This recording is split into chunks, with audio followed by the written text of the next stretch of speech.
Well, hello and welcome, everyone. This is the Sisel product call. It is Wednesday evening, April 10th. So glad you're on the line with me.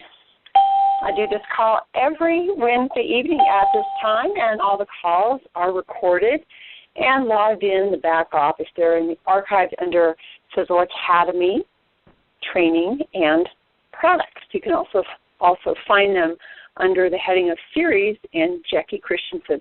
There's also a search feature in the back office of my Sisel Pro, so you could click on that and search on one of the products that you're looking for, and any call or any video or any written information that has been posted on my Sisel Pro in the back office will come up, so that should be helpful to you.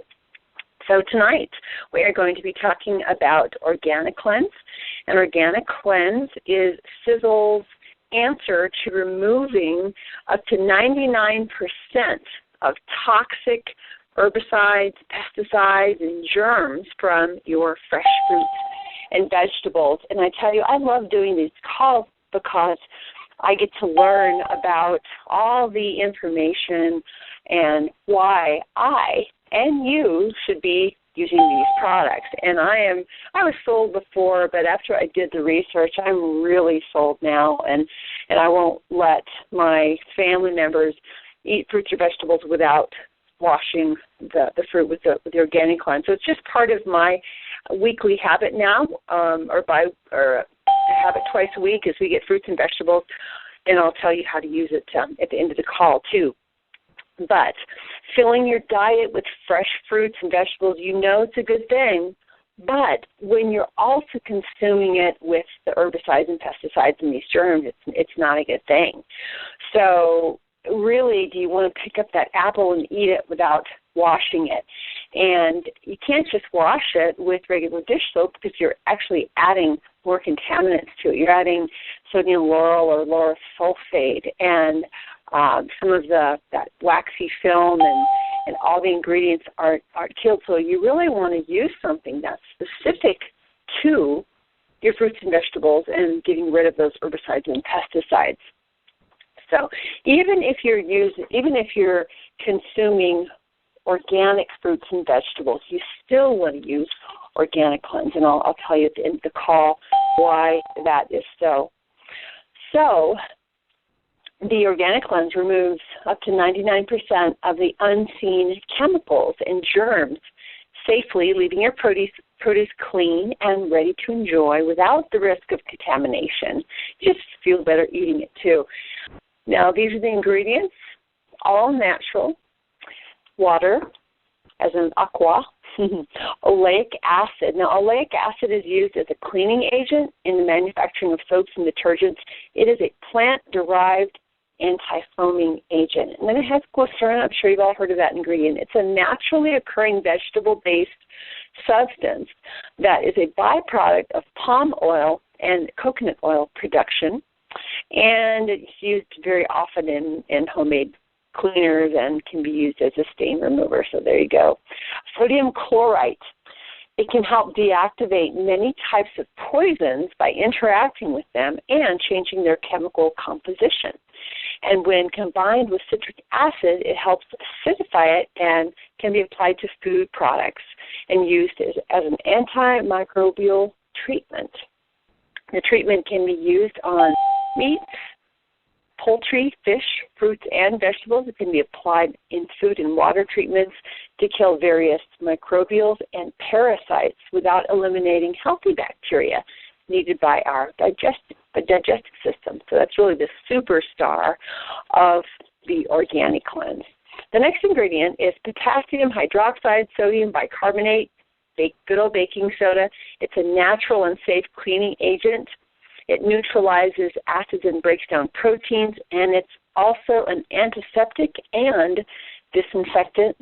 The last ingredient is citric acid.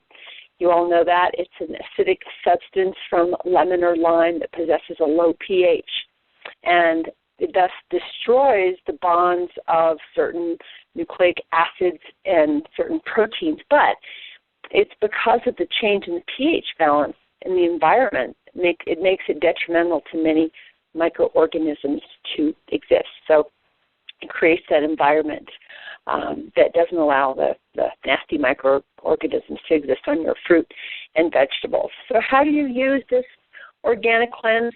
Well, you pour 2 to 3 capfuls into 1 liter of water. 1 liter is 33.8 fluid ounces. So you want to just put it in a bowl, put your fruit in, let it soak for about 3 minutes.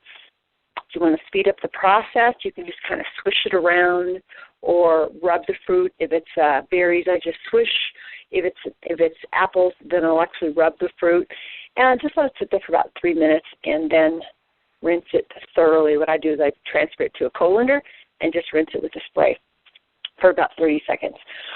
So very economical also. It's a 1 liter bottle, and it sells for only $12.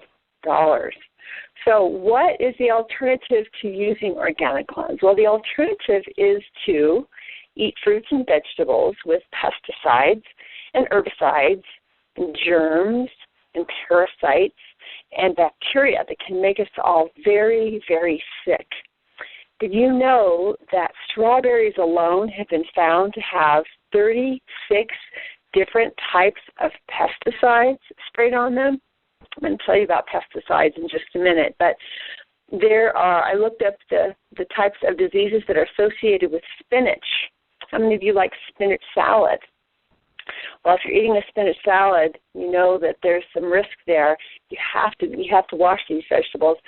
Bacterial diseases, it's been associated with fungal diseases, parasitic nematodes, viral diseases, phytoplasmal diseases, and miscellaneous diseases and disorders. So not very appetizing.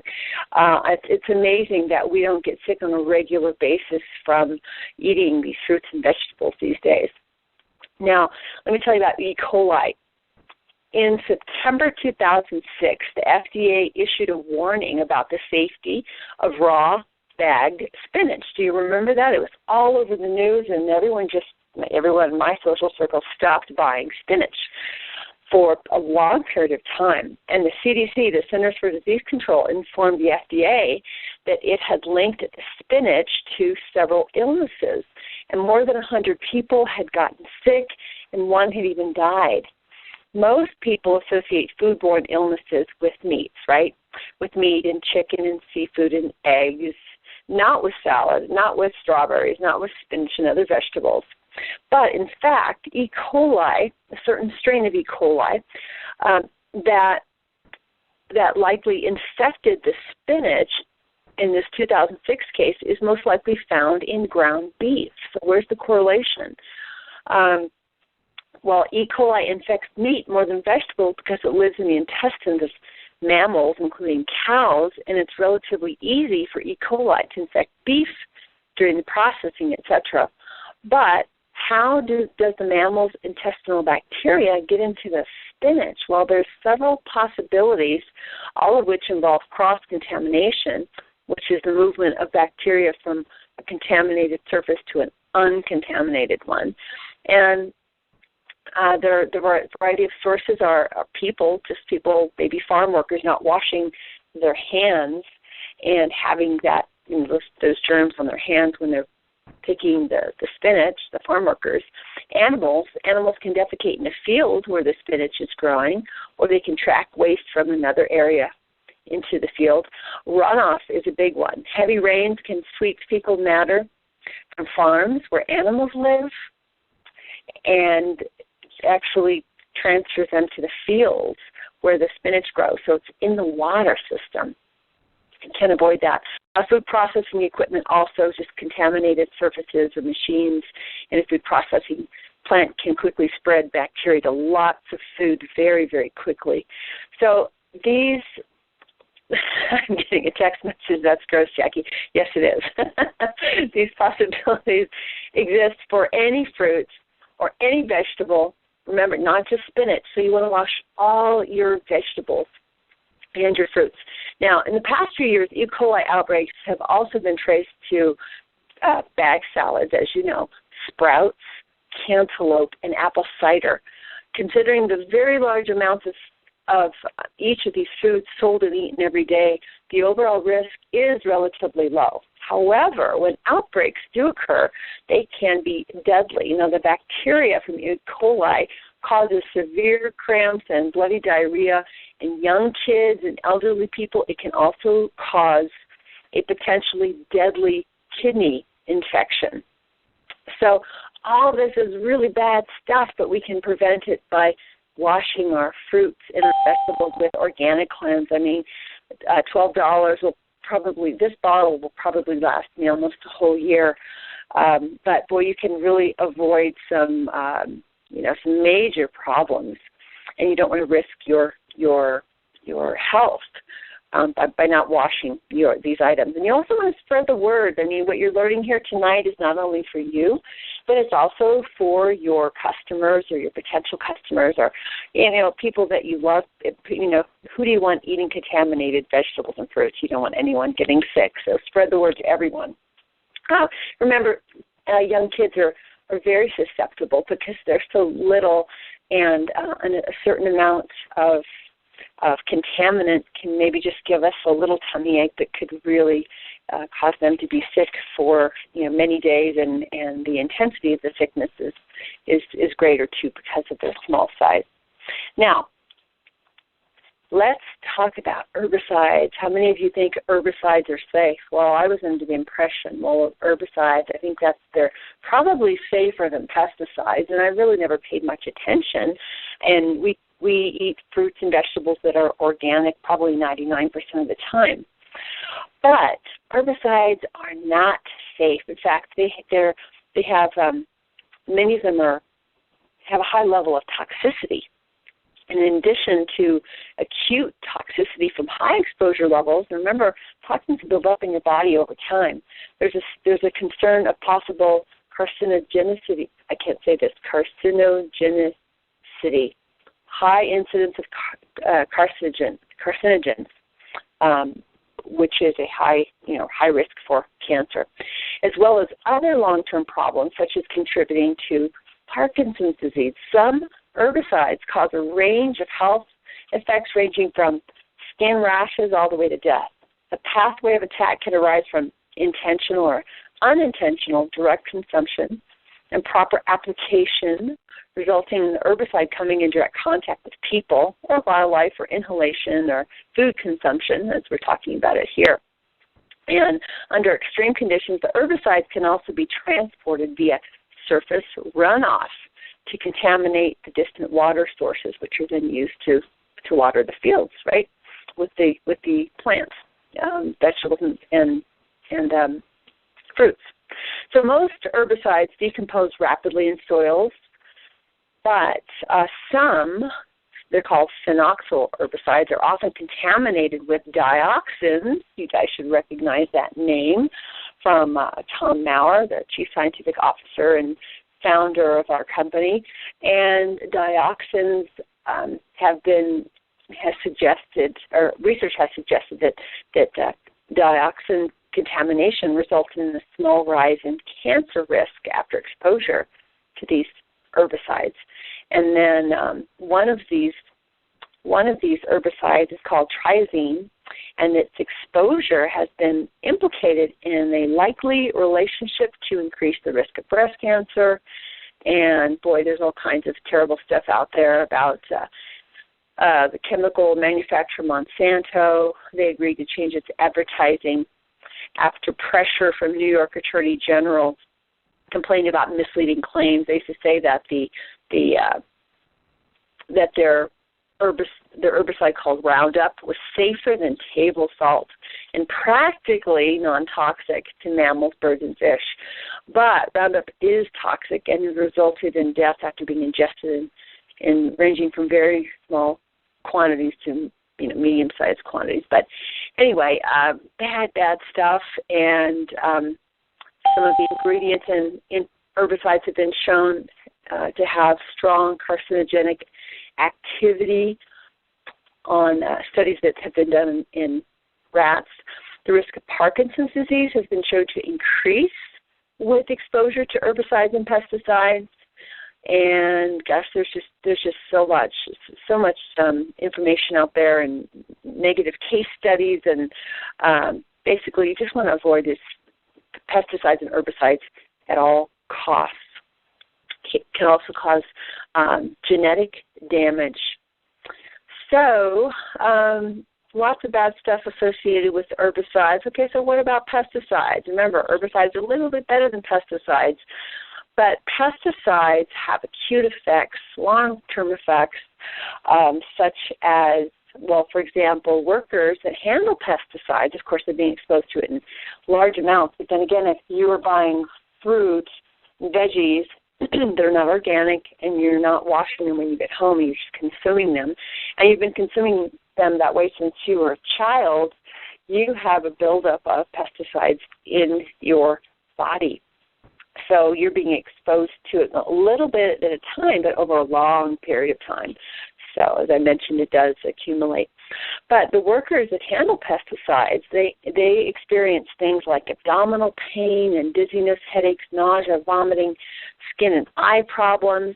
Just in China, thank goodness we don't get our veggies and fruit from China, but an estimated 500,000 people are poisoned by pesticides each year, 500 of whom actually die. The long-term effects are devastating also. It's linked to cancer. Many studies have examined the effects of pesticide exposure on the risk of cancer, and associations have positively been found with leukemia, lymphoma, brain cancer, kidney cancer, breast cancer, prostate and pancreas cancer, liver, lung, and skin cancers. So this increased risk occurs with both residential exposures and occupational exposures. So you want to, again, limit your pesticides. There's also been associations with women who have been exposed to pesticides during leukemia, and it increases her child's risk of leukemia and Wilms tumor and brain cancer. There's strong evidence linking pesticide exposure to worsened neurological outcomes. The risk of developing Parkinson's disease is 70% greater to those who've been exposed to even low levels of pesticides. People with Parkinson's were 61% more likely to report direct pesticide application than were healthy relatives. Let me skip this. Long-term exposures also may increase the risk of dementia. Not good. Reproductive effects, strong evidence links pesticide exposure to birth defects, fetal death, and altered fetal growth. And, this is, it also affects fertility in males, dermatitis, higher risk of dermatitis, higher risk of problems such as respiratory problems. We're talking long-term problems.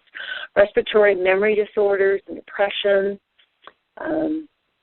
cancer, neurological disorders, so really, really bad stuff. Also, according to the National Institute of Health, NIH, there's been there were licensed pesticide applicators who used chlorinated pesticides on more than 100 days in their lifetime were at greater risk for diabetes, and I could go on and on and on, but it really is a no-brainer.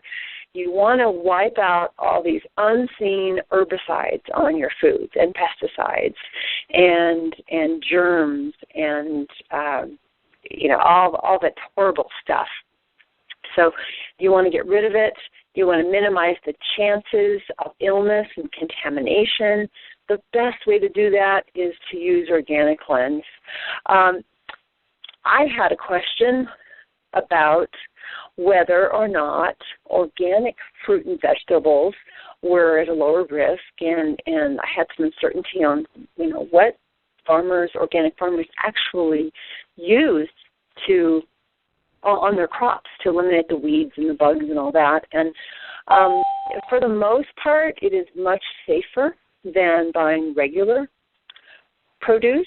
However, they're not always more safe or environmentally friendly than synthetic pesticides, and they can cause harm. It says the main criterion for organic pesticides is that they are naturally derived, and some naturally derived substances have been controversial also. Controversial natural pesticides include rhodonone, copper, nicotine sulfate, and pyrethrones.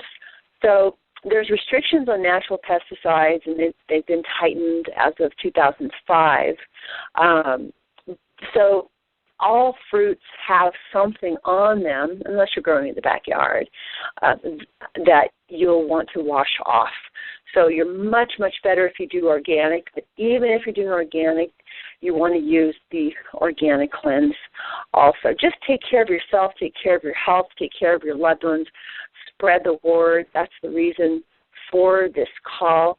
You want to keep your loved ones safe and healthy, and now we can actually do something about it. So that's very, very exciting.